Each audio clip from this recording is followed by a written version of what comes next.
श्रीराम समर्थ. 26 नोव्हेंबरचे प्रवचन. भगवंताशी आपले नाते जोडावे. भगवंताचे नाम मुखातून न येण्यापेक्षा मुके पण बरे नाही का?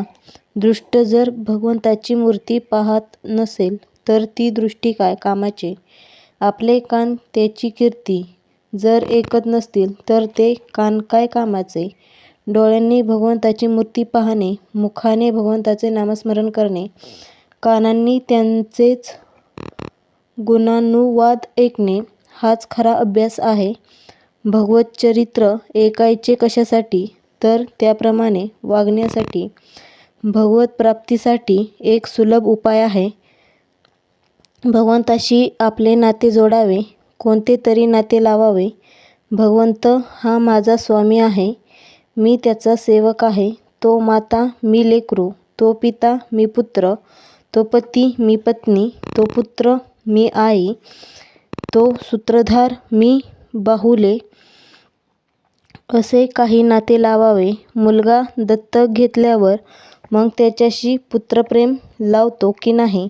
लग्न होण्यापूर्वी कोण नवरा आणि कोण बायको, पण लग्न होताच ते नाते लावतो आणि सहवासाने प्रेम वाढवितो. प्रेम केल्याने प्रेम वाढते. तसे भगवंताविषयीचे प्रेम कोणचे तरी नाते लावून वाढवावे, किंबहुना तो स्वभावच व्हावा, म्हणजे भगवत प्राप्ती सुलभ होते. हनुमंताने दास्यभक्ती केली. रामाला आपल्या हृदयातच ठेवले. गोहकाचे रामावर तसेच प्रेम होते.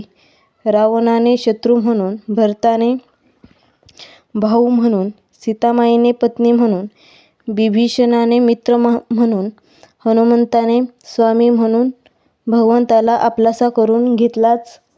ज्या गावात मारुती नाही त्या गावात राहूच नये. मारुती गावात नसेल तर निदान आपल्या घरी तरी ठेवावा. घरात देवाची उपासना करावी. घर हे मंदिराप्रमाणे असावे. परान्न म्हणजे दुसऱ्याने मिळविलेले अन्न. आपण घरी जे अन्न खातो ते देखील परान्नच आहे. कारण अन्नदाता परमात्माच आहे. त्याचे स्मरण ठेवून अन्न खावे.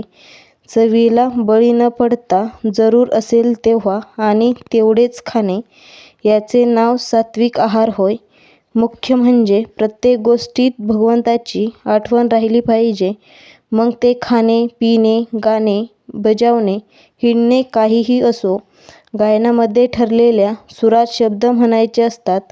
त्यामध्ये भगवंताची आठवण राहणे कठीण असते. गायन हे करमणुकीकरिताच असले तरी भगवंताला अशा प्रेमाने आळवावे की त्याच्या डोळ्यांत पाणी यावे. राम आपल्या जरुरीपुरते कुठेही देतो, म्हणून भगवंत देईल त्यात समाधानाने राहायला शिकावे. प्रपंचात दुःखप्रसंग आले म्हणजे मग रामस्मरण होते. तसे ते सर्व काळी करावे. रामावर श्रद्धा पूर्ण असावी, म्हणजे आपली काळजी त्याला वाटते. आजचा बोध: भगवंताच्या नामात राहिल्यावर त्याला आपलासा करून घ्यायला निराळे काही करण्याची जरुरी नसते.